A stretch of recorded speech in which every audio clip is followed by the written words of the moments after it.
Malayo-layo pa ang aking biyahe. Pero mabilis lang yan, nakabig bag naman tayo. Totoo ba yan? 4 na oras? Parang pumunta ako, 2 oras lang yung biyahe.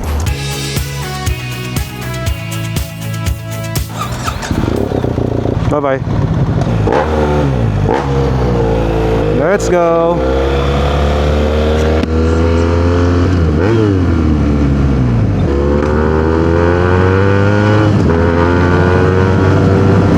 Woohoo! Sarap.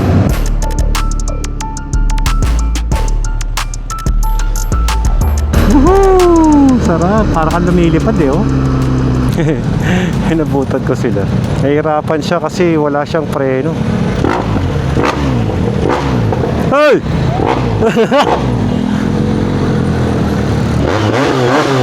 Woohoo! Sarap! Na-traffic tayo. Hindi, pero okay lang. Uy, ganda talaga ng ZX, oh. Makabili nga bukas niyan. Yung kulay white. Cubao ba tayo? Cubao? Oo, Cubao nga. Ang tagal kong nag-stay doon, siguro huminto din sila. Nakikiraan po. Nakikiraan po sa gitna. Smooth lang. Yeah boy. Lulusot din. EDSA, Commonwealth, diretso. Biglang tumrapik, no? Ubos ang pagod mo dito pagka ganito. Uy, Cubao. Hindi naman ako dito dumaan kanina eh. Naging traffic doon sa may C5, no?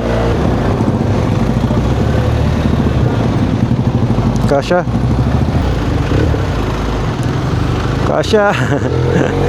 Ayos ah. Naipilit.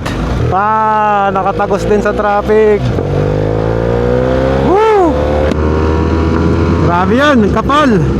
Palagi na lang nagpapakita yung ZX na Land Cruiser. Parang nagpapahiwatig eh. Parang sinasabing, Alfred, bili ka nga ng isa. Wow. Uy, iba yung decals niya. Ganda. 70th anniversary pala to. ZX, men. Ganda. Puging-pugi ako ah. Kainis. Akala ko tapos na yung traffic. Hindi pa pala, my friend.